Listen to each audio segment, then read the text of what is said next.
Star Wars Battlefront 2 has been cancelled. However, Star Wars Battlefront 3 could be releasing soon. Hello everybody and welcome back to another video. Hope you guys are all doing well. Obviously, before we do start this video, if you haven't already by the way, make sure to drop a like and subscribe to the channel. And anyway, let's get straight into this. So as you guys may or may not already be aware, Battlefront 2 was cancelled in early 2020, and the last update for Battlefront 2 was the Scarif update. The months leading up to when Battlefront 2 got cancelled saw 19 million players join through Epic Games only. The game is loved very much by the Star Wars community, being probably one of the best games to ever have released, up there with, for example, Jedi Fallen Order and the other Battlefront games. And let's look back to how we got into this mess of having Battlefront 2 cancelled and Battlefront 3 on the way. Let's go to the backstory. So Battlefront 2, when it first released back in 2017, released in, let's just say, not the greatest way, not the greatest launch we could have seen. So as you guys know, there was controversies over the loot box system, it was pay to win, and even we had laws and lawsuits filed against EA and the gaming community as a whole to put in place laws for the gambling practices of EA, which they'd put into the Battlefront franchise. So to say it the nicest way, Battlefront 2 launched with just, you know, a little bit of controversy, let's just say. So as we know, the game when it first launched was rough at launch, where the community was up in arms demanding change. So these changes were mainly to do with the loot box and the pay-to-win mechanics within the game. It meant something like you had to spend a couple of hundred hours to unlock even like one character like Darth Vader, or just spend £100, which was ridiculous at the time because it just meant that you couldn't play any of your heroes, and if you wanted to unlock them all, you'd be spending thousands of hours on Battlefront 2 grinding to unlock them all. And for most people, this is a very, very high bar to set just to unlock characters. This, however, did change very, very rapidly, with the developers fixing most of the issues that the community had with the game at launch, and the players had voiced and needed to be changed. So these were, as I said, changed very quickly. However, with the developers focusing on the game's pay-to-win mechanics and taking them out of the game and fixing the game's bugs and issues, this did mean they had to do a massive overhaul of the game. And with this massive overhaul of the game, it meant that content to be added to the game was definitely put to the side for at least a few months. And this meant for the first year of Battlefront 2, we didn't see a lot of content, a lot of maps, a lot of new characters, a lot of new things added to the game in that first year, which meant that for a lot of people, they just seen the loot boxes taken out, the pay-to-win mechanics taken out, and that's all they've seen for the first year, which meant the game did take a massive hit in that first year, starting off very lackluster and not coming out strong after that first year. Battlefront 2 should never have been cancelled when you could arguably say it was at its peak. As you can see, 19 million new players joined the game just before the Scarif update was released and when the game finished its last development edition. So with this new update, we saw Scarif, the Age of Rebellion into Supremacy, Instant Action, and sequel capital ships to co-op missions. So this was a massive update to finish off the game, which brought in absolutely, as I said, millions and millions of players and saw the game at arguably its peak. So the game over the 3 years of development was always getting better, with fans and players enjoying it more with every update, and reviews becoming increasingly more positive. So from the start of the game, it was quite negative back in 2017, with the game not very much loved by a lot of players. However, a lot of players now will say that Battlefront 2 is probably one of the best games ever, and as I said, the reviews have been getting better and better since that point. However, a lot of people would say the game is not complete. I would say this included.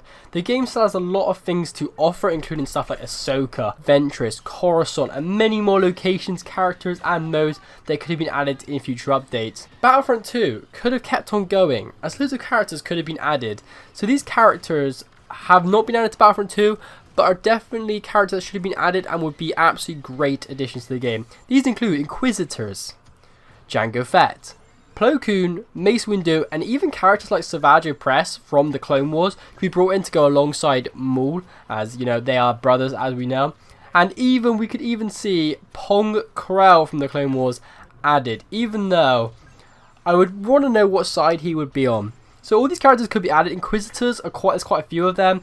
We've seen a lot of them from Rebels. We've seen some in the Kenobi show. And I think Inquisitors could be a really cool addition. We could have even like the Grand Inquisitor, Reva from the Kenobi show. We could even see people like Mando from, obviously, as you know, the Mandalorian and other characters from those kind of shows added into the game. Also, we could have seen more maps added to the game. So as I said, the game was not complete. We could have seen so much more. And these maps that should have been added to the game and could be added to the game still to this day include maps like Coruscant, Megiddo, Naboo plains from the Phantom Menace film. So if you guys have watched the Phantom Menace, you would have known this exact part, which could have been added instead. So the big battle scene we see between the Gungans and the droids. This could be really cool, different kind of game mode, because obviously instead of being clones versus droids like we see in a lot of the Republic era battles, we could have seen Gungans versus the droids, which would be, you know, an interesting different game mode. And even we could have had Umbara, which could have gone alongside Pong Krell, which I think would have been a really cool addition. And also we could have also seen the strange kind of Umbaran fighters, which we've seen from the Clone Wars episodes. I think that'd be really cool to see the 501st go up against the kind of Umbaran people alongside Pong Krell and obviously some of the other defenders. The game could have even had its development made a lot easier. So like for example, a lot of the maps do not have a day cycle. So like for example, you could play Hoth in daytime as we've currently got it, but also play Hoth in nighttime for a totally different experience. Or you could even imagine Geonosis, which we always play in daytime. Imagine that in nighttime. I think that would be super, super cool. Obviously, it wouldn't have to be as dark as Ewok Hunt, like where you literally cannot see. It would just be like, for example, when the sunset and it's a little bit more darker than daytime, but not completely pitch dark, to give that map a totally different feel. With all these changes being added to Battlefront 2, it would make the game feel more complete, rather than it just being dropped when we felt like it was finally getting good. So as a lot of fans would say, and I'm sure you guys would agree with me here in saying that Battlefront 2 does feel really incomplete at the moment in time, and it felt like development was kind of slashed as soon as the game was kind of getting there. And even the developers backed this up, saying they want to keep developing for the game as they felt that this wasn't complete. It can also be noted they had Ahsoka and Ventress nearly complete, so these two characters were developed on. Their models were made, their different abilities were made, the animations were made. Pretty much the characters were nearly ready to go and would have been ready for the next update that would have came after the Scarif update. DICE were obviously taken away from development and put onto Battlefront 2042, which, well, we could say didn't turn out that great. However, EA exclusivity will be ending this year, allowing other developers to create Star Wars games they like. So for example, Ubisoft and other developers can now create Star Wars games. To me, DICE will be creating one more Battlefield game for EA, and then EA will turn around and move them towards a new Battlefront, which will be Battlefront 3. The reason for this is Star Wars produced EA with a ton of money and has shown that it can create money with the player numbers of Battlefront 2. So from Battlefront 2, we can see the player numbers were keeping on increasing throughout the life cycle of it. And as I said, 19 million players joined the game over one weekend. So imagine if they kept on developing the game, the amount of millions of players that would join.